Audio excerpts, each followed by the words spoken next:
France, once the pride of Europe, the nation that stood tall after World War I, boasting one of the largest armies, the strongest fortifications, and the deepest sense of victory. Yet, in 1940, it collapsed in just 6 weeks. How did one of the world's most powerful militaries crumble so quickly? This is the story of how France, the mighty victor of the First World War, became one of the first victims of the Second World War. Along 600 miles of her eastern frontier, from Switzerland to the North Sea, France for the last 8 years has been building the mightiest defenses the world has ever seen. Inside the bomb-proof turrets, men prepare for the order to commence firing the guns, which from the surface appear only as short muzzles protruding from a dome of steel and concrete. From the telephone exchange, the nerve center, orders are passed to the batteries, reports received from observers.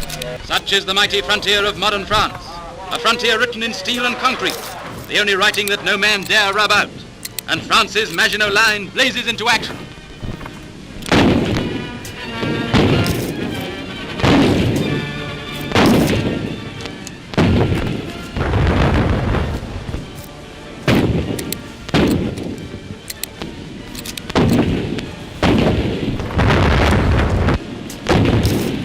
After World War I, France believed it would never again endure the horrors of trench warfare. So they built the Maginot Line, a vast concrete fortress along the German border.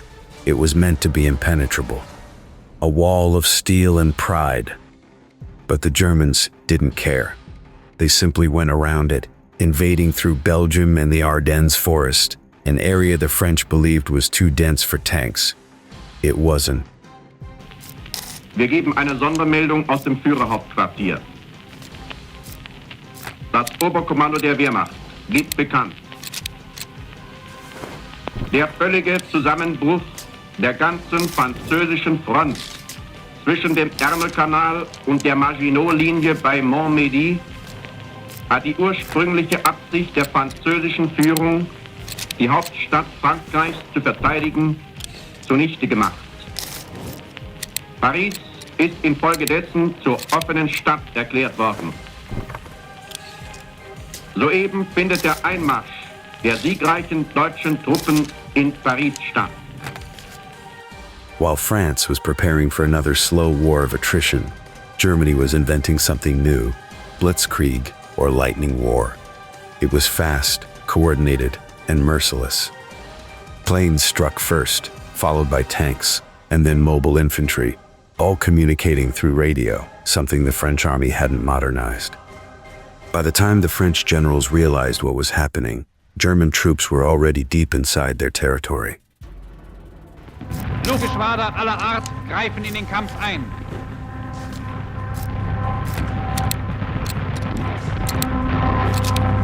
Unter uns die Maginot-Linie.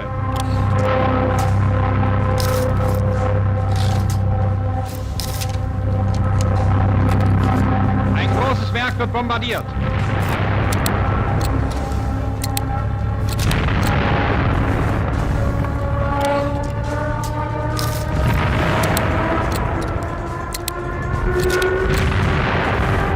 Fluggas greifen einzelne Bunker an.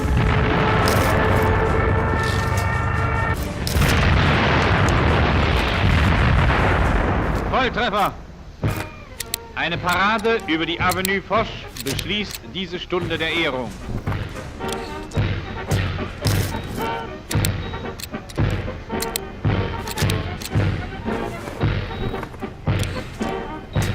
The French political system was collapsing from within. In the 1930s, governments rose and fell every few months. There was no unity, no direction, and no clear plan for a modern war. Meanwhile, Germany had one leader, one command, and one goal: indomination. In war, chaos kills faster than bullets, and France was already dying before the first shot was fired. The British Expeditionary Force fought bravely, but coordination was a disaster. French generals distrusted the British, and communication was painfully slow.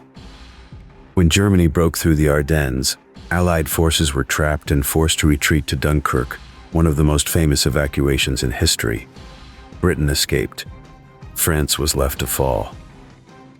Royal Navy, for hanging a screen of fire around the Belgian beaches while the men were embarking. Here our cameras are off Dunkirk. Here the BEF is grateful too to the men of the merchant service, in the big transports, and the tiny boats ploughing between the big ships and the shore. And grateful to the French Navy for standing side by side with our own.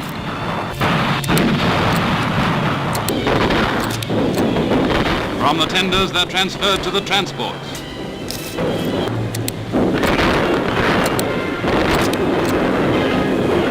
Back from the hell that is Dunkirk, day and night the transports are steaming.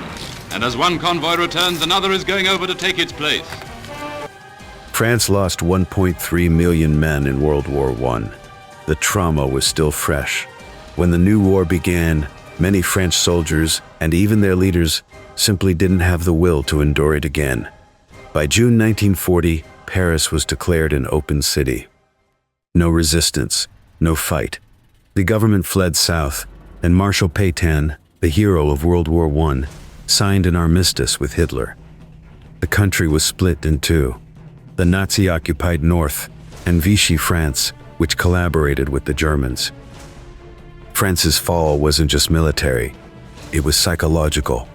They believed their old strength, their old methods, and their old pride would save them. But in the modern world, speed, innovation, and unity mattered more than walls and history. France's defeat shocked the world. It showed that military power means nothing without adaptation. It showed that fear and division can destroy a nation faster than any army. And it reminded every empire that in war, being ready for yesterday means losing tomorrow. This was how France, once Europe's strongest military, lost the war in 6 weeks.